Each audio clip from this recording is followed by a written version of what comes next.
Baik, berjemaah kita mulai. Bismillahirrahmanirrahim. Assalamualaikum warahmatullahi wabarakatuh.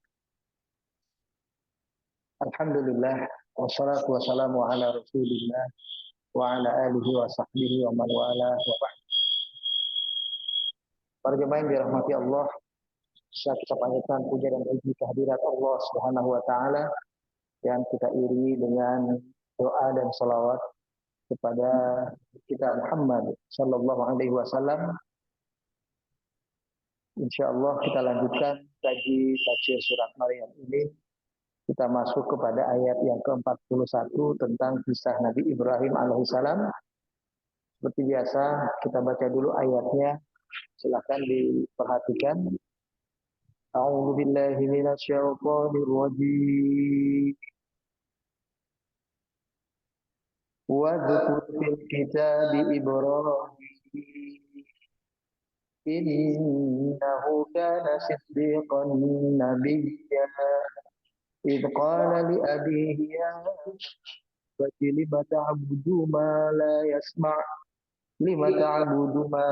يسمع ولا يبصر ولا يغني عنك شيئا يا أبت إني قد جاءني من ما لم يأتك فاتبعني فاتبعني أهدك صراطا سويا يا أبت لا تعبد الشيطان إن الشيطان كان للرحمن عصيا يا أبت إني أخاف أن يمسك عذاب من الرحمن فتكون للشيطان وليا قال راغب أنت عن آلهتي يا إبراهيم لئن لم تنته لأرجمنك واهجرني مليا قال سلام عليك سأستغفر لك ربي إنه كان بي حفيا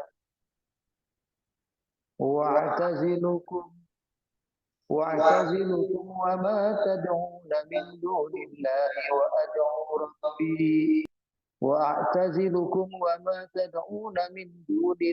وأدعو ربي عسى ألا أكون بدعاء ربي شقيا فلما اعتزلهم ما يعبدون من دون الله وهبنا له إسحاق ويعقوب وكلا جعلنا نبيا ووهبنا لهم من رحمتنا وجعلنا لهم لسان صدق عليا. Barakallah. Berikut ini yang kita akan kaji adalah kisah Nabi Ibrahim alaihissalam. Ayatnya memang cukup panjang, dari ayat 41 ini sampai dengan ayat 50. Itu sepenuhnya kisah Nabi Ibrahim alaihissalam. Dan menariknya di ayat dalam surat Maryam ini kemarin diawali dengan kisah Nabi Zakaria. Ungkapannya di situ adalah zikru rahmati rabbika 'abdahu Zakaria. Bahwa ungkapan kisah Nabi Zakaria langsung dikisahkan oleh Allah kepada Nabi dan Nabi sampaikan kepada umatnya. Tapi pada kisah berikutnya, ya, dari kisah Maryam yang pertama kali, kalau kita masih ingat, itu disebutkan kalimat wadhkur fil kitabi Maryam ayat 16, ya. Wadhkur fil kitabi Maryam, nah, itu kita perhatikan.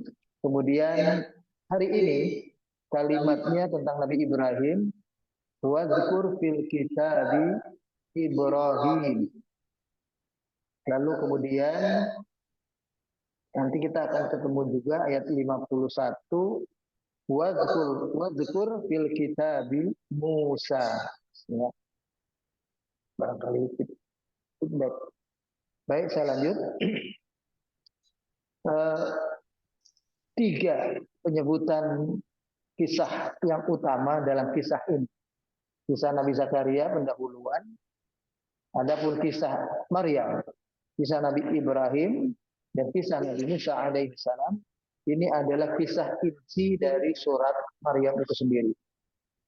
Kalau kemarin dalam kisah Maryam, kita sampai kepada pemahaman tentang bagaimana keberadaannya ketika menerima wahyu dari Allah bahwa dia akan hamil dan kemudian akan melahirkan ya, sosok anak yang nanti akan menjadi nabi yang menerima kitab, dan kemudian terjadi sedemikian rupa proses kelahirannya yang luar biasa.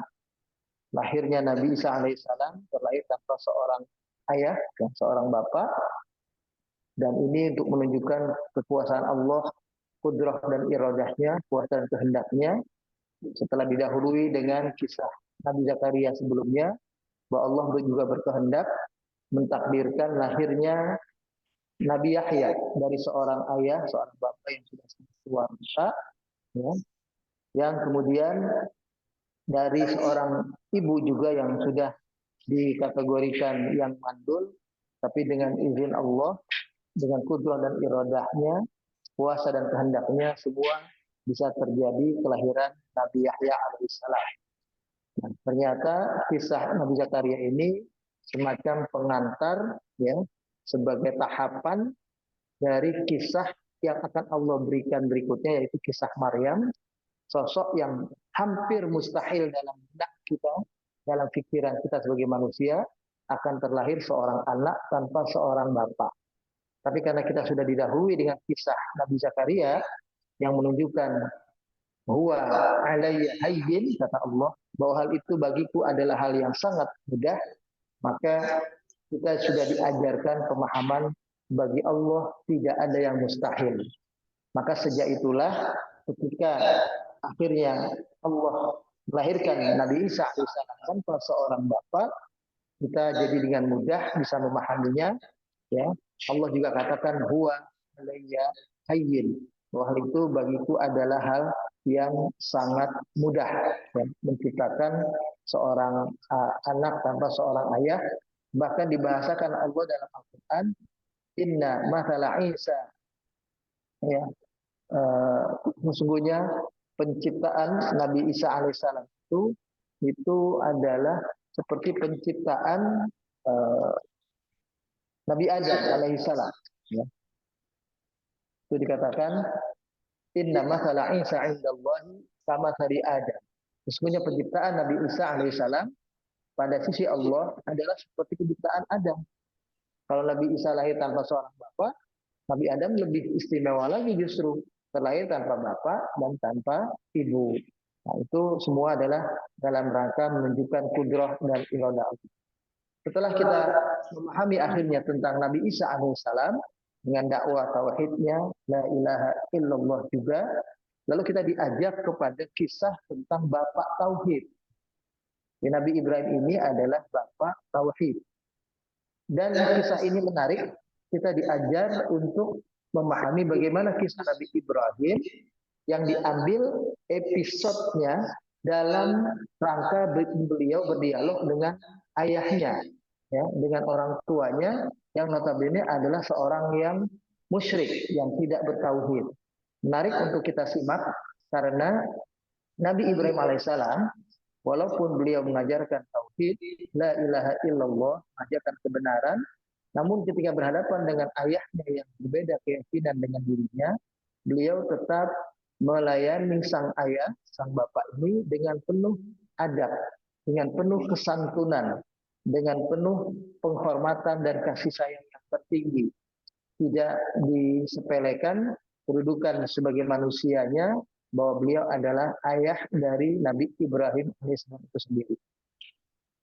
Dan kata-kata wazkur fil kitab ini menunjukkan bahwa kisah ini, jadi di ayat tadi surat Maryam, wazkur fil kitab, ya, Maryam, kemudian Nabi Ibrahim, wazkur fil kitab Ibrahim, nanti Nabi Musa, wazkur fil kitab Musa. Ini menunjukkan bahwa yang diminta menyampaikan itu adalah Rasulullah. Di Rasulullah SAW diperintahkan Allah kisahkan tentang Maryam. Nah, sekarang ini kisahkan tentang Ibrahim sesuai yang ada di dalam kitab Al-Quran. Yang apa yang ada dalam kitab Al-Quran itu juga sama dengan apa yang ada dalam kitab yang sebelumnya. Ya. Kalau Nabi Isa diutus, berarti ada dalam kitab Taurat sebelumnya dan ada dalam kitab Injil yang diterima oleh Nabi Isa. Ya. Kisah Nabi Ibrahim ada dalam kitab Taurat, ada dalam kitab Injil, ada dalam kitab Al-Quran. Nabi disuruh sampaikan. Dan ternyata apa yang disampaikan oleh Nabi tentang Nabi Ibrahim, tentang Maryam, tentang Nabi Musa alaihissalam, ada dalam Al-Quran, itu persis sama dengan apa yang ada dalam kitab Taurat dan kitab Injil yang telah turun sebelumnya. Sekarang kita lihat. Wadhkur fil kitabi Ibrahim. Kisahkanlah, sebutkanlah, asalnya dalam bahasa Arab wadhkur, sebutkan. Maksud sini adalah ceritakanlah, kisahkanlah tentang Nabi Ibrahim itu yang ada dalam kitab Al-Quran ini. Innahu kana siddiqan nabiyya. Sesungguhnya Nabi Ibrahim adalah sosok yang siddiq dan sosok Nabi. Siddiq ini sosok yang selalu benar. Ungkapan kata-kata siddiq ini, ya, ini untuk menggambarkan bahwa Nabi Ibrahim alaihissalam ini adalah sosok yang istimewa. Jadi penyebutan kalimat siddiq, ya, itu wasfullah bis-siddiqiyyah wa bin nubuwah. Allah mensifatkan khusus Nabi Ibrahim dengan kata-kata siddiq dan kata-kata nubuwah, kenabian. Siddiq ini tamil makna annahu kathiru siddiq. Itu kata-kata siddiq mengandung makna ia adalah sosok yang sangat banyak sikap benarnya, sangat banyak sikap jujurnya. Wa tahtamilu annahu kathiru tasdiq. Dan beliau juga sosok yang banyak sikap pembenarannya. Jadi suka membenarkan. Jadi suka membenarkan wahyu Allah, membenarkan petunjuk yang datang dari langit ini. Dan siddiq itu kata-kata yang kalau dalam bahasa itu diartikan, kalau kita bahasa sekarang itu sosok yang memiliki integritas antara kata hati dengan kata ucapan itu selalu sama. Tidak kata ucapannya A, kata hatinya B atau lain seperti orang munafik itu sendiri. Jadi kata hatinya, kata ucapannya, bahkan kata sikap dan perilakunya semuanya sama.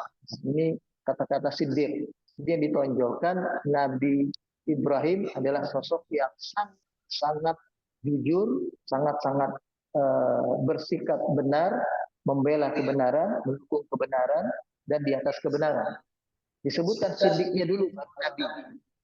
Kalau sebut Nabi kita sudah tahu. Nabi itu disebutkan belakangan untuk menunjukkan bahwa sifat kemanusiaannya juga memiliki keunggulan di samping sifat kenabiannya. Seperti Nabi kita Muhammad SAW, ya, beliau juga diberi gelar Al-Amin karena sifat kemanusiaannya juga sudah memiliki keutamaan sebelum beliau diangkat sebagai seorang rasul. Kemudian ayat 62 kita lihat, idqala li abihi. Ingatlah ketika dia berkata kepada bapaknya, ya abati, wahai bapakku yang terhormat. Jadi kata-kata dalam bahasa ya abati itu menunjukkan sebuah penghormatan sekaligus rasa sayangnya seorang bapak. Tidak dipanggil ya abi. Kalau abi dalam bahasa Arab bapakku atau ya walidi bapakku itu menunjukkan panggilan biasa. Hei bapak, ya abi.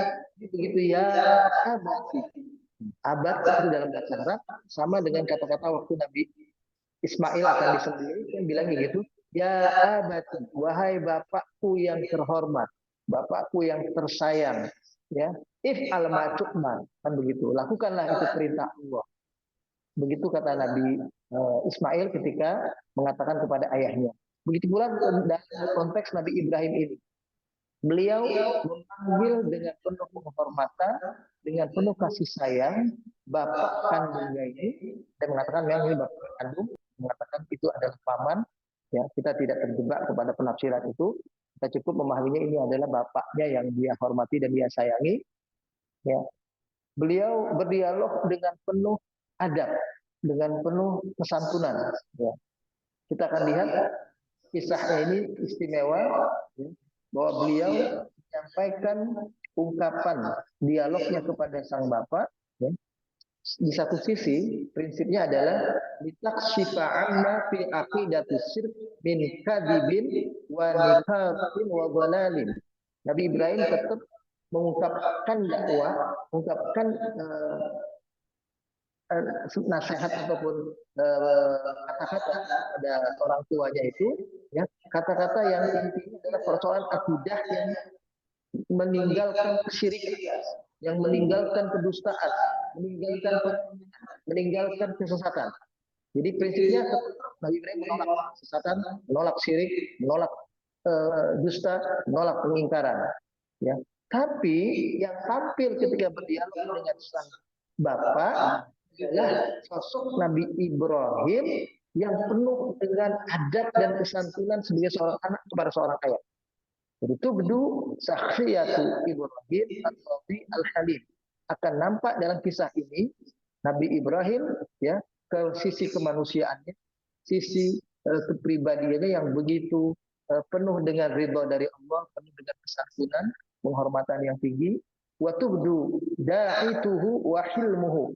Akan nampak rasa halus budinya, ya, rasa mengajaknya dengan kasih sayang tadi, yang ditujukan oleh Allah dalam Al-Quran ini, betapa beliau walaupun menyampaikan hal yang prinsip tadi, menolak kesyirikan, menolak dusta, menolak kesesatan, tapi akan disampaikan dengan bahasa-bahasa yang sangat indah, bahasa-bahasa yang sangat halus sebagai bentuk penghormatan dan kasih sayang seorang anak kepada bapaknya. Kita perhatikan, ya. Ingatlah ketika dia mengatakan kepada bapaknya, wahai bapakku yang terhormat dan sangat aku sayangi, lima ta'budu ma la wa la yubsir wa la yughni 'anka syai'a. Mengapa engkau menyembah apa yang tidak bisa mendengar, apa yang tidak bisa melihat, dan apa yang tidak memberikan manfaat apapun bagi kehidupanmu. Perhatikan baik-baik. Beliau menyampaikan sesuatu yang sebetulnya menyalahkan perbuatan bapak, tapi tidak langsung kepada to the point.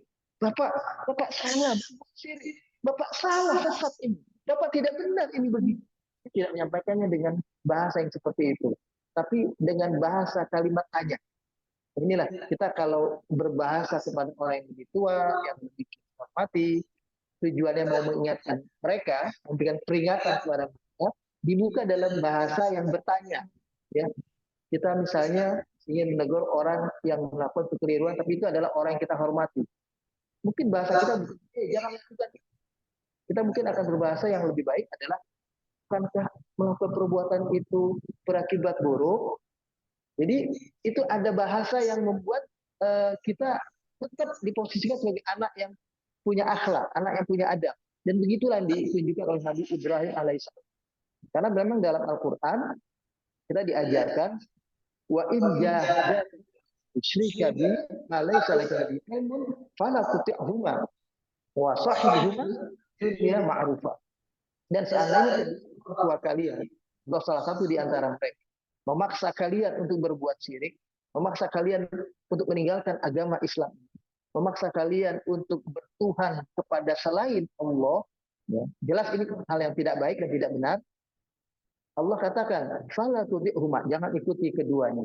Tapi kata Allah, wa sahibuhuma fid dunya ma'rufah. Tetap gauli keduanya dengan cara yang berakhlak, cara yang santun, cara yang baik. Nah, ini yang diminta. Dan ini dicontohkan oleh Nabi kita Ibrahim alaihissalam. Ya. Beliau mencontohkan bahwa uh, beliau memberikan satu pembelajaran kepada orang tuanya, tapi dalam bahasa yang sangat sopan, ya. Jadi tidak langsung memperingatkan, tapi dibuka dengan sebuah pertanyaan. Lima ta'budu. Kenapa ayah? Ya, mau menyembah, mau beribadah kepada sesuatu yang nggak bisa mendengar, nggak bisa melihat, bahkan tidak memberikan manfaat kepadamu, tidak berguna, tidak memberikan apa-apa, tidak memberikan rezeki, tidak memberi makan, tidak memberi ayam, tidak memberikan sesuatu yang bernilai dalam hidup. Itu pertama. Yang kedua, beliau sampaikan, ya abadi, tetap pakai ya abadi, wahai bapakku yang terhormat, bapakku yang sangat aku cintai dan aku sayangi. Ini qadja'ani minal ilmi. Sesungguhnya telah datang kepadaku pengetahuan. Malam ya jika apa yang pengetahuan itu tidak datang kepadamu. Ada kepadamu. Ini luar biasa. Bahasanya sangat dia tidak membodohi Bapak. Tidak membodohi Bapak. Bapak itu nggak benar. Bapak itu salah. Bapak itu sesat. Bapak itu nggak ngerti. Nah, itu tidak. Jadi tidak dikatakan bapaknya jahil. Perhatikan baik-baik. Tadi bapaknya nggak dikatakan jahil, nggak dikatakan bodoh, cuma dikatakan dalam bahasa wahai yang terhormat, aku ada pengetahuan yang pengetahuan itu tidak ada padamu. Ya, nggak dibilang bapak tahu, saya tahu. Bahasanya begitu. Jadi istilahnya datang kepadaku sebuah pengetahuan yang pengetahuan itu tidak ada padamu. Fatabi, ikutilah aku karena aku punya ilmu yang ilmu itu menuntun aku, membimbing aku kepada jalan yang benar. Maka ikuti jalanku, itu begitu bahasanya. Ahdika, aku akan tunjuki engkau siratan sawiyah, jalan yang lurus, jalan yang benar ini, jalan hak ini. Jadi bapaknya disampaikan nasihat, tapi dalam sebuah dialog yang sangat indah, dialog yang penuh penghormatan dan kasih sayang dari seorang anak kepada bapaknya, tanpa bahasa yang kasar, bahasa yang menunjukkan anak ini merasa lebih tahu dari bapaknya, membodoh-bodohi bapaknya, itu tidak.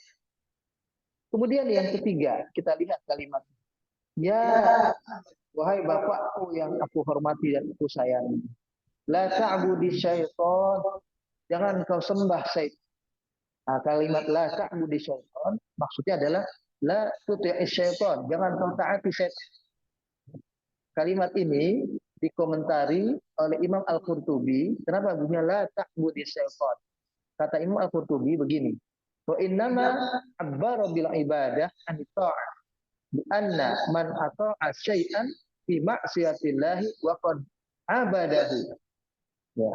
Kata Imam Al-Qurtubi, sungguh pengungkapan kalimat dalam Quran semacam ini dengan kata-kata ibadah, padahal pengertian adalah taat, ya, la ta'budi syaitan, pada mesti adalah jangan kau taati setan, li'anna karena man atau asyaitan, siapa yang mentaati sosok sesuatu dengan hatinya, sesungguhnya orang itu sedang beribadah kepadanya.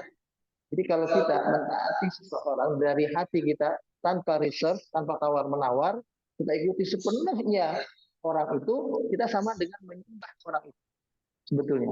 Jadi makanya penggunaan katanya dipilih adalah la ta'budi syaitan, jangan kau sembah setan. Bapaknya mungkin nggak suka sama setan, kan nggak kelihatan. Tapi bapaknya mengikuti perbuatan setan, itu begitu. Nah, sama dengan kita mungkin tidak menyembah pemimpin kita, nggak menyembah raja, menyembah katakanlah orang yang kita putuskan itu, ya. Ya. Tapi kita ikuti orang itu bulat-bulat semuanya tanpa tawar-menawar, itu sama dengan menyembah sebetulnya.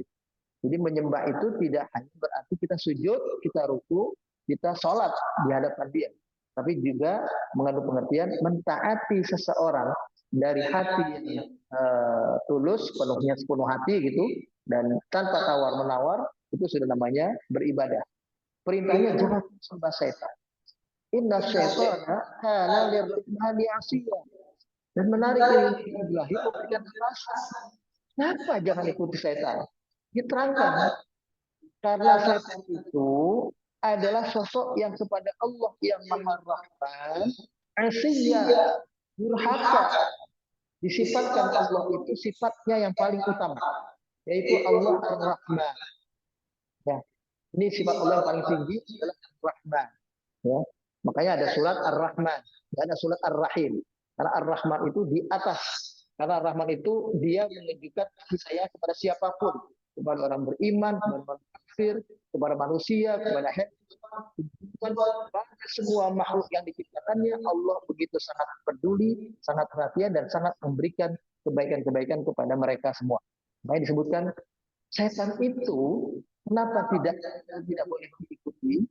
Karena dia kepada sosok yang paling baik saja itu Allah yang durhaka. Kurang baik Allah menciptakan setan itu.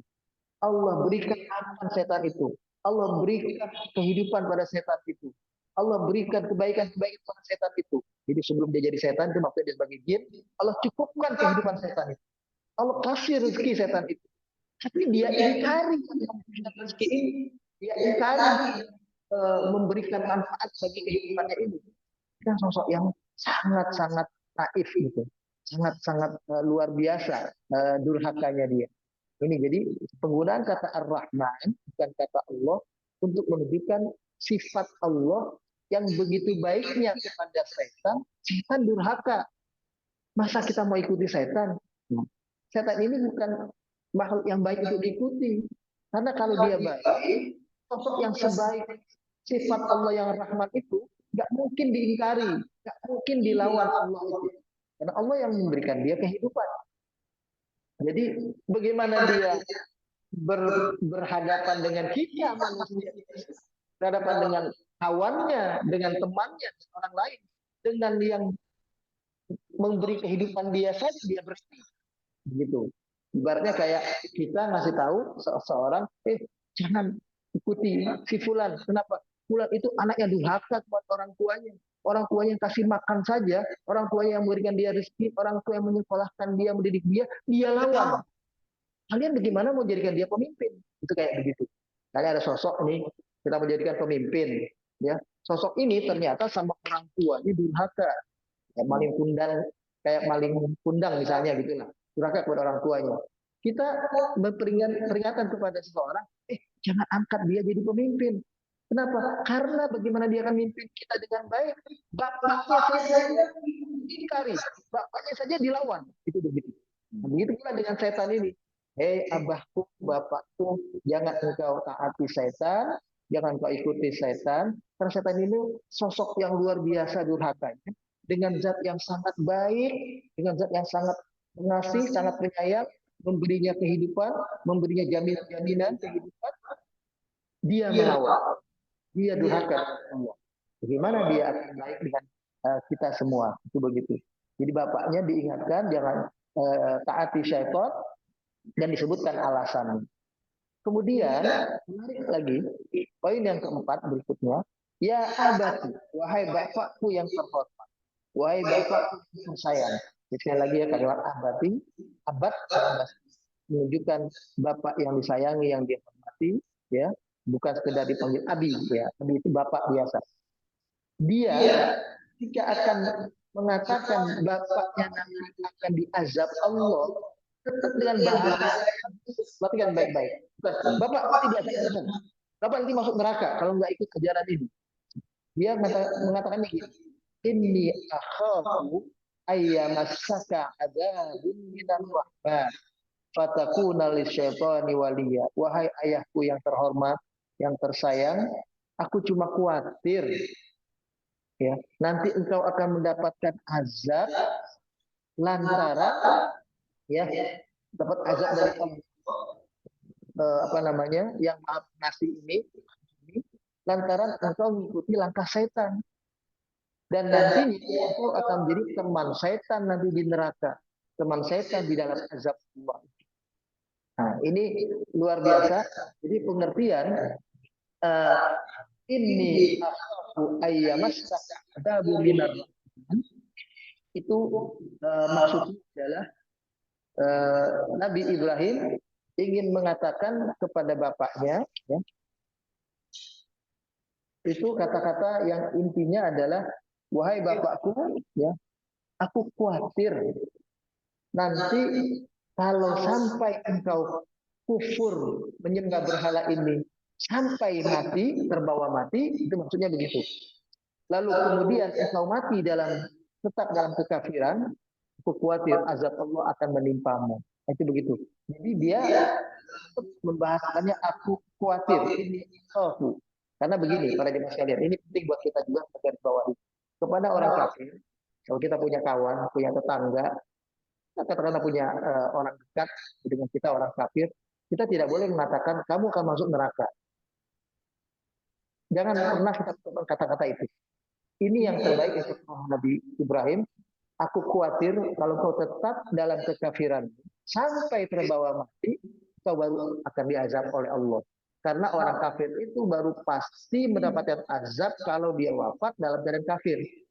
Boleh jadi dia kafir, jadi Sofyan dulu, seperti Hindun dulu, dia sudah dulu kafir itu, bahkan memakan hatinya Hamzah. Hindun itu kan kejamnya luar biasa. Tapi ternyata dengan izin Allah di akhir ya bertaubat Islam, di orang kafir masih untuk menjadi muslim kalau dia wafat nanti sampai dia wafat. Kita pun tidak begitu. Kita pun masih punya kondisi hari ini kita muslim, tapi jangan jumawa kita bagi juga, karena kita pun bisa terjatuh satu saat di ujung usia kita wafat dalam badan kafir karena kita murtad.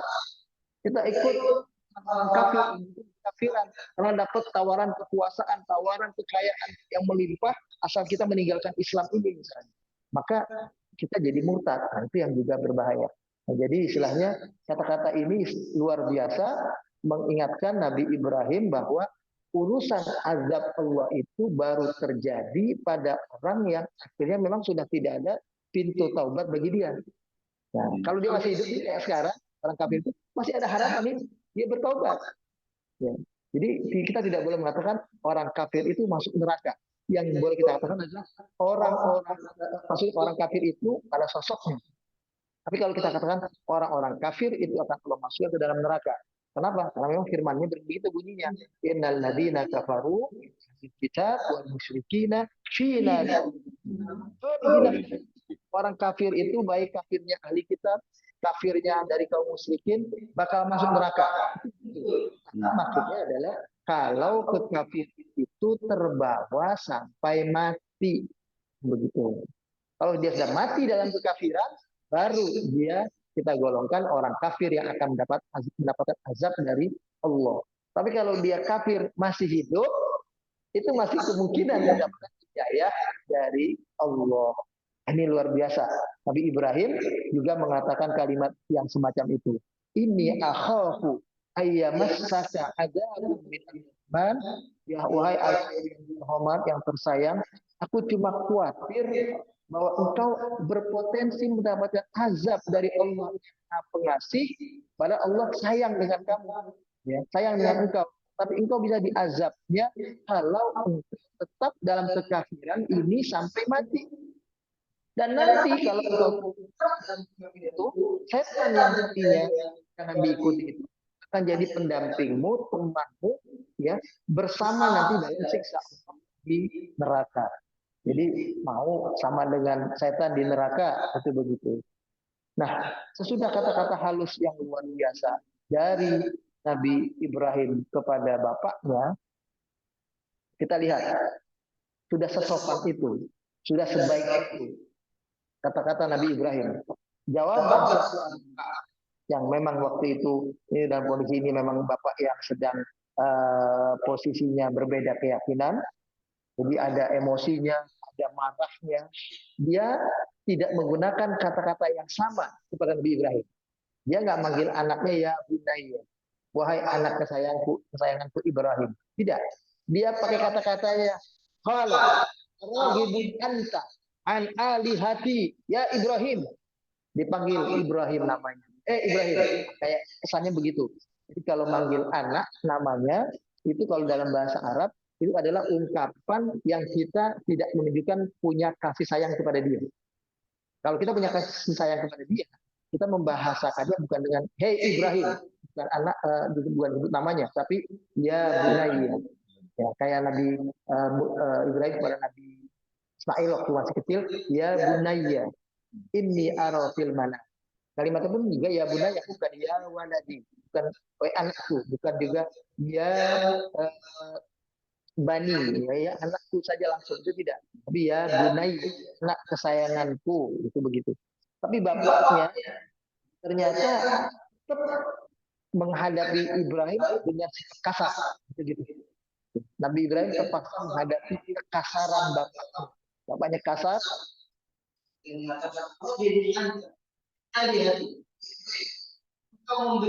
Engkau membenci Tuhan yang selama ini aku sembah, Ibrahim.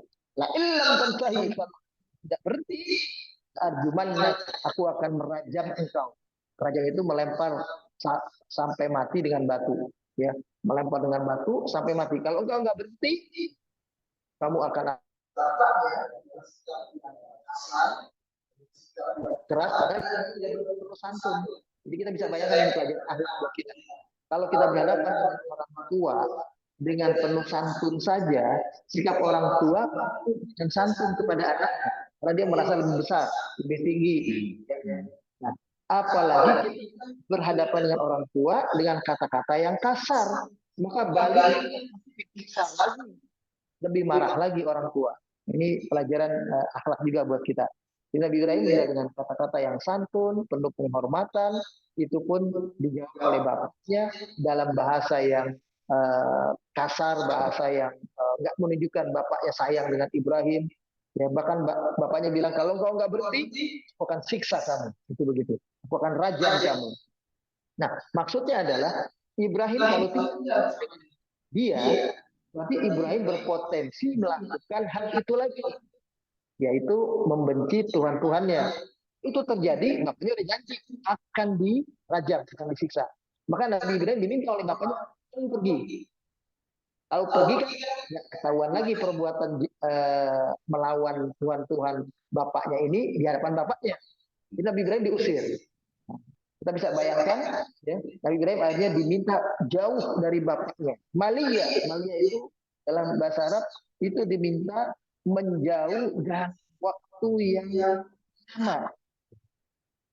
Waktu yang bukan pergi 1-2 hari, pergi yang lama. Memang kepergian Nabi Ibrahim bertahun-tahun. Sampai akhirnya Nabi Ibrahim punya anak. Sudah Nabi Ibrahim punya anak Ismail. Sampai lahir anaknya Ishak. Sampai dia punya cucu Yakub. Baru nanti kisah itu dia ketemu lagi dengan bapaknya. Jadi luar biasa. Tahun-tahun. Sangat lama. Ya. Jadi bapaknya memang minta pergi menjauh. Karena kalau Nabi Ibrahim dekat, Nabi Ibrahim berperilaku yang sama, Nabi Ibrahim akan dihukum oleh bapaknya, dirajam tadi. Maka Nabi Ibrahim akan meninggalkan bapak.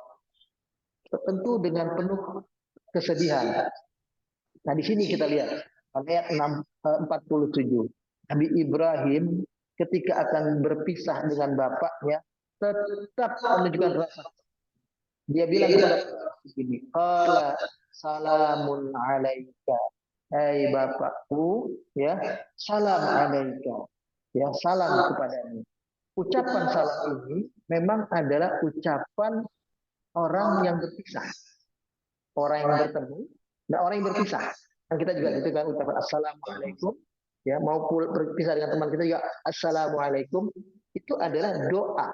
Doa yang menunjukkan kita masih sangat berharap kepada orang itu kebaikan dan keselamatan.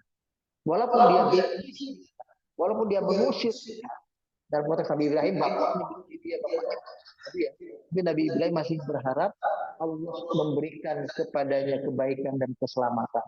Semoga engkau dapat keselamatan wahai ayah, kau dapat kebaikan wahai ayah. Dia katakan begitu, salamun alaika. Saat aku nanti akan selalu berdoa meminta ampun untukmu wahai ayah, wahai bapak. Aku akan minta kepada Allah Tuhanku agar Allah Tuhan mengampuni. Ini luar biasa, ya, sopan santunnya Nabi Ibrahim kepada ayahnya. innahu kana iya, karena Allah Tuhanku itu adalah sosok yang sangat baik kepada dia, sangat berperilaku memperhatikan aku dengan sepenuhnya, sehingga kalau aku mintakan ampun untukmu bisa jadi engkau akan diampun, seolah begitu. Tapi nanti Nabi Ibrahim ada turun ayat, dia memang sempat akhirnya mintakan ampun kepada Allah untuk orang tuanya, tapi kemudian diingatkan oleh Allah, orang yang sudah wafat dalam keadaan musyrik, dalam keadaan kafir, tidak ada diampuni lagi karena mereka sudah jelas penghuni neraka. Maka Nabi Ibrahim sadar. Ya, dan ini jadi peringatan kepada Nabi kita Muhammad SAW bahwa memintakan ampun kepada orang yang sudah wafat itu sudah tidak boleh lagi. Itu adalah orang tua kita, kerabat kita. Adapun yang terjadi pada Nabi Ibrahim, karena beliau sudah terlanjur janji. Ini waktu berpisah. Janji nanti aku akan mintakan ampun kepada Allah untuk Udah janji, makanya beliau minta ampun kepada Allah agar orang tuanya diampuni. Kalau nggak janji, mungkin Nabi Ibrahim tidak memintakan ampun kepada Allah untuk orang tuanya. Jadi inilah janji Nabi Ibrahim, ya, bahwa dia akan memintakan ampunan kepada Allah agar orang tuanya itu bapaknya diampuni. Dan diiringi dengan kata innahu kana bi, iya, karena sesungguhnya Allah Tuhanku itu kepadaku begitu sangat sayang, begitu sangat baiknya kepadaku. Kemudian Nabi Ibrahim katakan begini, wa a'tazilun wa ma tad'una min dunillah, aku menjauh dari engkau dan apa yang kalian sembah. Nah, ini kalau disebut wa a'tazilukum, caranya bukan kepada ayahnya saja, tapi kepada semua kaumnya itu, aku akan meninggalkan kalian. Aku menjauh dari kalian. Apa yang kalian sembah, aku berlepas diri. Jadi kalau kalian tetap menyembah berhala-berhala itu, kalian hidupnya susah, hidupnya melarat, hidupnya tolong mengambil dengan ketidakbaikan, maka aku berlepas diri. Bukan lagi urusanku lagi. Aku sudah jauh dari kalian. Jadi maksud Nabi Ibrahim menunjukkan dirinya sudah tidak lagi bertanggung jawab kepada sikap mereka. Ya, Nabi Ibrahim mengatakan, "A'tazilukum wa ma tad'una min dunillah wa ad'u rabbi." Aku berlepas diri kepada kalian, dari kalian maksudnya, dan aku berlepas diri dari apa yang kalian sembah selain Allah. Namun aku tetap berdoa kepada Allah Tuhan. Jadi luar biasa ini. Dan tetap bilang, aku masih minta nanti kepada Allah, asa Allah aku nabi doa ya Rabbi syaqiyya. Aku berharap aku bisa berdoa terus kepada Allah, dan aku berdoa nggak pernah bosan, ya, agar memintakan ampun, ya, untukmu wahai Bapak, untukmu wahai umatku. Itu begitu. Jadi Nabi Ibrahim mengatakan dirinya akan terus berdoa kepada Allah untuk kebaikan orang tuanya. Meskipun orang tuanya sudah sedemikian rupa sikap kasarnya kepada Nabi Ibrahim, bahkan mengusir Nabi Ibrahim untuk menjauh darinya. Nabi Ibrahim mengatakan, baiklah begitu, aku disuruh menjauh, aku akan menjauh, dan aku tidak lagi bertanggung jawab terhadap apa yang kalian perbuat dari apa yang kalian sembah selain Allah itu. Falamma i'tazalahu, terpisah, falamma i'tazalahu.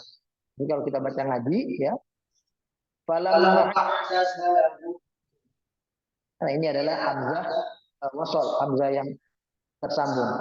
Maka akhirnya Nabi Ibrahim berpisah dari mereka, dari bapaknya dan kaumnya, wa ma ya'budunillah, dan meninggalkan apa yang disembah selain Allah itu. Wahabna, kalau Nabi Ibrahim, Allah karuniakan Nabi Ishak, Nabi Yakub, wa kullan ja'alna nabiyya, dan keduanya kami jadikan sosok nabi. Kenapa yang disebutkan Nabi Ishak, Nabi Yakub? Pertama, ini untuk menunjukkan bahwa masa meninggalkan Nabi Ibrahim bapaknya, masa berpisah keduanya ini masa yang sangat panjang.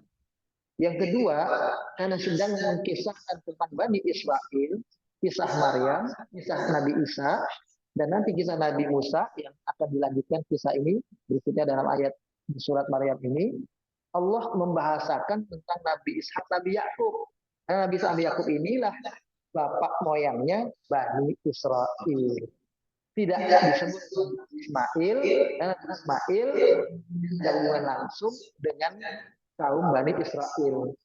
Karena Nabi Ismail nanti dengan Nabi kita Muhammad Shallallahu Alaihi Wasallam. Garis keturunannya adalah keturunan Arab. Itulah Nabi yang terakhir, Nabi kita. Di bahasa Al-Quran ini luar biasa supaya kita ingat bahwa yang Bani Israel adalah Yakub, adalah Ishak, adalah Ibrahim. Baik Bani Israel zaman Nabi Musa maupun Bani Israel di zaman Nabi Isa alaihissalam. Sama-sama semua Bani Israel, maka bapak moyangnya adalah Nabi Ishak, Nabi Yakub dulu, lalu bapaknya lagi Nabi Ishak, lalu bapaknya lagi Nabi Ibrahim alaihissalam. Dan dikatakan Nabi ya, semuanya anak keturunan dari Nabi Ishak ini, Nabi Yakub ini, itu semuanya jadi Nabi. Itu sudah dibahasakan di sini oleh ayat 49. Ya, masing-masing diangkat mereka menjadi Nabi. Nah, jadi para Nabi itu banyak dari Bani Israel. Itu karena Allah sudah mengatakan mereka akan kami jadikan para Nabi. Dan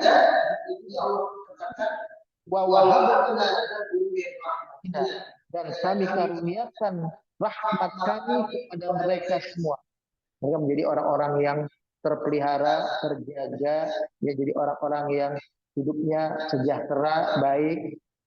Wajahnya bisa sidqin aliyah, dan kami jadikan untuk mereka lisan sidq, buah kutub ya yang benar, yang sangat mulia, yang sangat tinggi. Maksudnya begini, Allah jadikan keturunan Nabi Ibrahim, baik itu Nabi Ismail, Nabi Ishak, kemudian ke bawah Nabi Yakub, Nabi Yusuf, semua para nabi akhirnya menjadi cerita banyak orang di kemudian hari itu keluarga soleh. Jadi dia meninggal, kayak disebutkan manusia meninggalkan nama gitu ya, gajah meninggalkan gading, harimau meninggalkan belang. Nah, manusia meninggalkan orang bertutur kata tentang keluarganya yang baik-baik. Jadi kita semua ini bercerita tentang Nabi Ibrahim, Bapak Tauhid, Nabi Ishak, itu Nabi Yakub. Akhirnya mereka semuanya meninggalkan bekas-bekas perjalanan hidup mereka yang begitu agung, begitu mulia, begitu baik. Itu yang disebut dengan waja'alna lahum lisan sidqin aliyah. Kita juga boleh berdoa kepada Allah, ya Allah, waj'alni atau watawaffani lisan sidqin aliyah. Wafatkan aku menjadi orang yang ketika ditinggalkan itu dibicarakan oleh orang banyak, sepeninggal kita adalah perbuatan baik kita, perbuatan-perbuatan hebat, mulia kita. Jadi para jemaah sekalian, inilah kisah Nabi Ibrahim alaihissalam yang diambil sebagiannya. Jadi bukan seluruhnya kan Nabi Ibrahim, kisahnya banyak. Ada yang kisahnya terkait dengan dia diancam dibakar oleh kaumnya, kisahnya mengenal Tuhan, kisahnya menghancurkan berhala-berhala. Tapi yang diambil dalam konteks Maryam ini, kisah Maryam ini di surat Maryam adalah kisah dirinya dengan bapaknya. Karena kita ini, kita umat Nabi Muhammad Sallallahu Alaihi Wasallam punya seorang bapak itu sebuah karunia yang luar biasa. Bayangkan Nabi Isa, sosok Nabi, dia terlahir tanpa bapak. Nah, kita yang berarti punya bapak diminta jangan lupa kepada bapak mereka. Dan tetaplah berdialog, bergaul dengan orang tua, walaupun dia orang yang tidak beriman, dengan cara yang beradab, cara yang santun, cara yang berakhlak, dan mungkin justru sikap yang seperti itu jadi dakwah buat mereka, dan mereka jadi tertarik dengan kita. Ya, oh anaknya begitu masuk Islam, kok jadi anak yang baik, kok jadi anak yang santun. Ini tujuannya buat para mu'alaf ini, bahwa Pak, ini dari antara kita yang mu'alaf masuk Islam, hendaklah dia menunjukkan sikap santunnya dalam berkomunikasi dengan ayahnya, dengan ibunya, dan kedua orang tuanya, itu akan meninggalkan dakwah tersendiri. Jadi bukan dakwah lisan lagi, Tapi dakwah perilaku, dakwah bilhal namanya, dakwah dengan perilaku yang menunjukkan, oh dia begitu masuk Islam kok jadi anak yang lebih rajin, anak yang lebih patuh, anak yang lebih taat kepada orang tua, lebih hormat. Maka bukan tidak mungkin orang tuanya jadi akan tertarik kepada Islam. Karena berpikirnya, oh Islamlah yang membuat anak saya jadi lebih menghormati kami, orang tuanya memperhatikan kami, dan sebagainya. Nah, jadi sisi Nabi Ibrahim sebagai bapak ini terkait pula barangkali karena apa yang didakwakan oleh Nabi Isa. Pertama dia lahir tanpa bapak, jadi bapaknya dikisahkan. Yang kedua yang disampaikan oleh Nabi Isa adalah tauhid, la ilaha illallah. Dan Allah ingin menampilkan bapaknya tauhid itu adalah Nabi Ibrahim. Jadi kita ada salawat Ibrahimiyah, sholli ala Muhammad wa ala Muhammad kama shallaita ala Ibrahim wa ala ali Ibrahim. Nah, itu menunjukkan bahwa Allah memilih kisah Nabi Ibrahim ini itu pas, tepat, karena Nabi Ibrahim adalah sosok yang diteladani oleh Nabi Isa itu sendiri. Ya, Nabi Isa berdakwah tauhid la ilaha illallah itu karena ada contohnya, yaitu Nabi Ibrahim alaihissalam. Dan Nabi Musa alaihissalam, ya, insya Allah dalam kota yang akan datang, itu juga karena Nabi Musa adalah Nabi yang terlahir sebelum Nabi Isa alaihissalam tersebut. Kita tutup sama-sama dengan doa dan menyampaikan umur kita pada bulan Ramadan agar kita punya kesempatan yang seluas-luasnya untuk mendapatkan ampunan, mendapatkan rahmat dari Allah SWT pada saat kita masih diberikan izin untuk hidup dalam umur kita ini. Allahumma ya Rabbana lakal hamdu wal syukru anta rabbuna la ilaha illa anta subhanaka inna kunna minadh dhalimin. Allahumma kama ballaghtana sya'ban wa ballighna ramadan waktubna mimman shamahu wa qamahu imanan wa ihtisaban hatta nahla bil ghufran wa subnal jinan wa itqa minan niran. Ya Allah ya Rabb Tuhan kami, sebagaimana Engkau telah menyampaikan umur kami pada bulan Sya'ban ini, maka sampaikanlah pula umur kami nanti pada bulan Ramadan, dan tulislah kami, tetapkan kami sebagai hamba-hambamu yang nantinya dapat menegakkan sholat, dapat menegakkan puasa baik di bulan Ramadan dengan penuh keimanan dan keikhlasan harapan Allah, sampai kami betul-betul mendapatkan ampunan-Mu, mendapatkan janji surgamu, mendapatkan janji terhindar dari siksa api neraka-Mu ya Allah. Rabbana taqabbal minna innaka antas samiul alim wa tub 'alaina innaka antat tawwabur rahim. Rabbana atina fid dunya hasanah wa fil akhirati hasanah wa qina adzabannar. Wa sallallahu ala nabiyyina Muhammad wa ala alihi wa sahbihi wa sallama tasliman katsira. Walhamdulillahi rabbil alamin. Qul qouli hadza wa astaghfirullah li wa lakum wallahu waliyyu